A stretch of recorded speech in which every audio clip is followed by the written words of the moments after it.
Ada 10 cara untuk menyelesaikan masalah. Semua orang pasti punya masalah.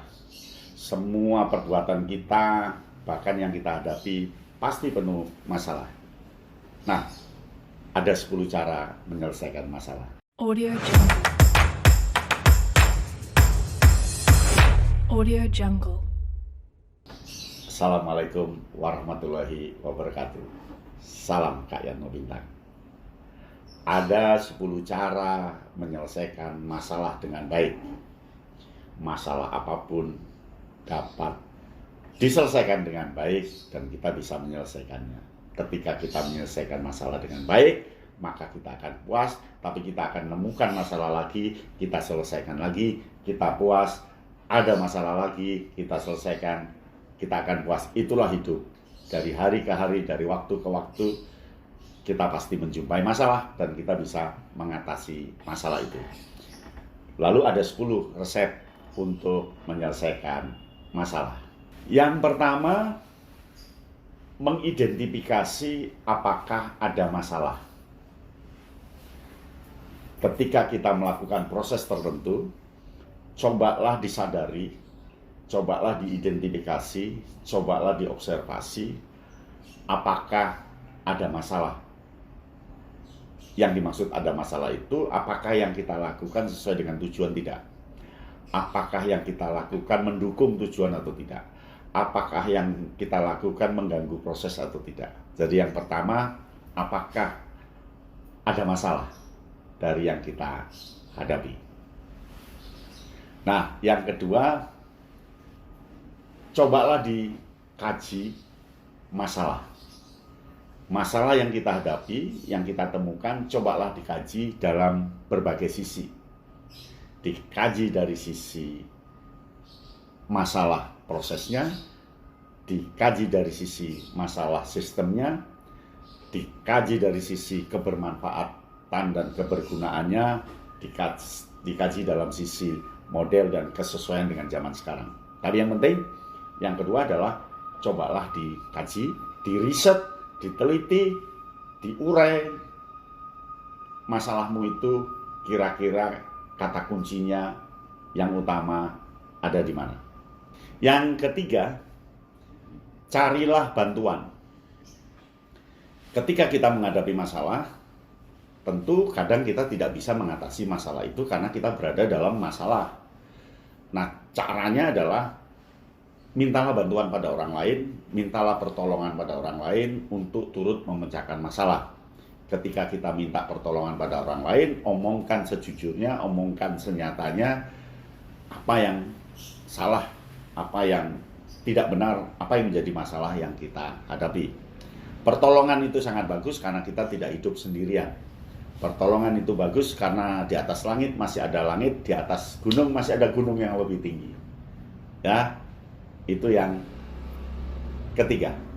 Yang keempat adalah buatlah hipotesis atau dugaan yang bisa menyelesaikan masalah yang kita hadapi. Buat beberapa menu yang dapat mengatasi masalah itu. Masalah ini kira-kira selesainya di sini. Masalah ini kira-kira bisa diobati di sini. Masalah ini kira-kira bisa diselesaikan dengan ini, dengan ini, dengan ini. Buatlah hipotesis, dan kita kan tidak salah membuat hipotesis karena itu kan kemungkinan dari sekian kemungkinan pasti ada 1-2 yang cocok untuk menyelesaikan masalah itu. Oleh karena itu biasakan membuat dugaan, biasakan menghipotesiskan sesuatu, dan biasakan memberikan alternatif. Kalau tidak cocok ya tidak apa, tapi di antara alternatif itu tentu ada yang cocok. Sehingga kita perlu melakukan dugaan-dugaan kesalahan kita. Yang kelima, supaya masalah kita terpecahkan, bereksperimenlah dengan masalah yang terjadi itu. Ya, bereksperimen, amati. Diamati dari awal sampai akhir. Diamati semua komponennya. Ya. Dengan begitu pasti akan punya jalan untuk menyelesaikan masalah. Yang keenam, buatlah teori terkait dengan masalahmu. Cari teori dari buku, dari manapun untuk memecahkan masalahmu. Ingat, kita berada pada orang yang kesekian yang pendahulu kita itu sudah banyak teori. Itulah hebatnya orang sekarang, karena dia sudah punya modal banyak teori. Maka teorikan problemmu. Ya, teorikan itu maksudnya konsep-konsep pola-pola dasar apa yang ada dalam masalah saya. Pola dasarnya apa sih sebenarnya? Nah, itu akan membantu kita untuk memecahkan masalah. Yang ketujuh, buatlah keputusan berdasarkan teorimu itu. Jadi Anda bisa memutuskan pola ini cocok untuk ini. Sudah, tegas, lakukan. Terus lakukan dengan konsepmu dan yakin teorimu itu pasti akan bisa memecahkan masalah. Yang penting adalah niat kita, keyakinan kita untuk memecahkan pola itu. Karena memang pola-pola yang ada bisa jadi tidak cocok. Bahkan kita bisa mempolakan sendiri, memformulasikan bagaimana memecahkan masalah itu.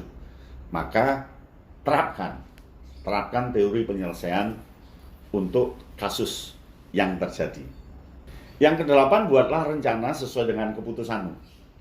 Buatlah rencana ulang supaya tidak muncul masalah baru. Catat di buku catatanmu, diurai, dan rencana itu tentu step by step, tahap demi tahap, dan dibuat pendukung rencana itu apa saja, lalu rencana itu kaitkan dengan keputusan teorimu tadi. Ya, rencana yang dibuat berdasarkan teori yang kita sampaikan, pola yang kita putuskan, itu akan lebih bagus. Buatlah rencana, nanti akan menemukan sesuatu dan bisa memecahkan masalah itu. Yang kesembilan, belajar dari kesalahan. Keledai tidak mungkin terperosok di lubang untuk kedua kali. Maka supaya masalah itu bisa kita pecahkan, kita harus tahu bahwa kita tidak akan pernah mengulangi lagi dengan pola seperti itu, karena kita sudah tahu kalau pola itu pasti gagal. Buat pola baru dan belajar dari kesalahan, maka kesalahan-kesalahan yang lalu perlu kita catat, kesalahannya sebenarnya ada di mana. Dan belajar dari kesalahan itu muncul konsep baru, teori baru yang clear dengan masalah. Dan kita bisa berjalan dengan baik. Yang terakhir, yang ke-10, jangan takut merevisi teori kita. Jangan takut merevisi pola-pola kita.